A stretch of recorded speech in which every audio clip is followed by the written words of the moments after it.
Welcome back. In this video, I'll be showing you how to create this Glass Morphism Effect on your smartphone. If you are new here, consider subscribing for more design tips and inspiration. Don't forget to hit the like button and leave a comment below.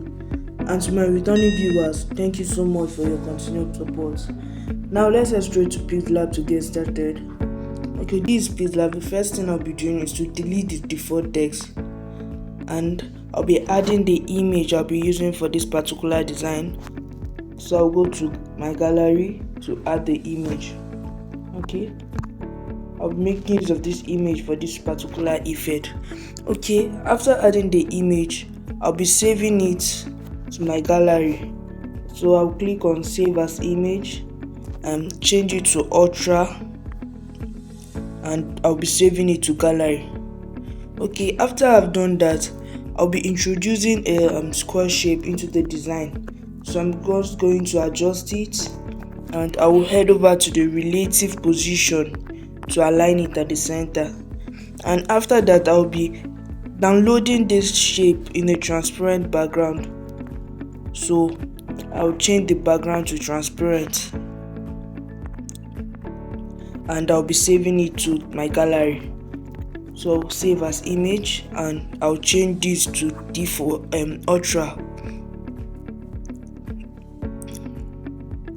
Okay, after I've done that, I'll click on this back arrow and I'll be deleting the shape.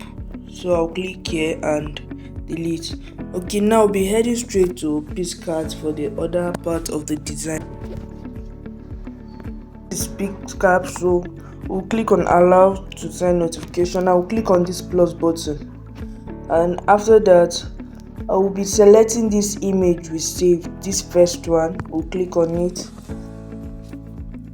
and we'll click on effects. Then we'll move to go over to blur, and we'll be changing the image to blur, adding a blur effect to the image. Okay, after that we'll click on this good, next, save, and we'll be saving this image, this blurred image, to our gallery. Okay, so after I've done that, we'll return back to PixelLab to continue. Okay, here in PixelLab now, we'll be importing the shape we downloaded on a transparent background. So we'll click on import,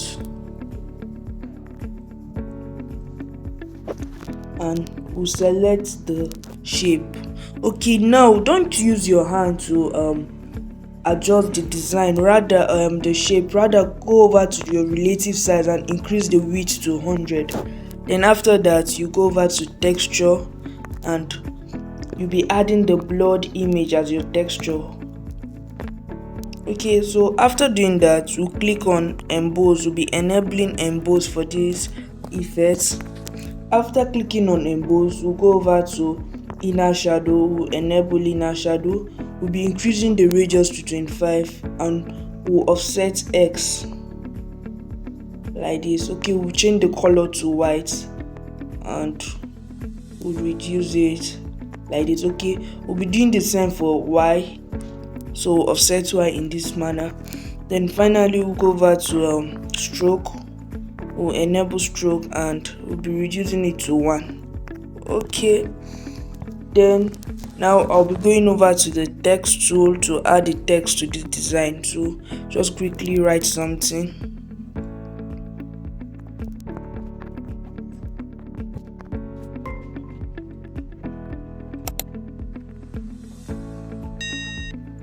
And click on OK. Okay, now I'll be editing the text. I will increase the size. Then I'll be changing the font. So for the font, I'll be making use of Text Manuka bold, and I will reduce the space between the fonts like this, and I'll be increasing the spacing between the letters. After that, I'll go to align the text, and I'll position it at the center. So I'll go over to relative position to position it at the center. Okay, so this is how to create your Glass Morphism effect on your smartphone. Thank you for watching to the end. If you gain value from this video, don't forget to like, subscribe, and turn on the notification bell.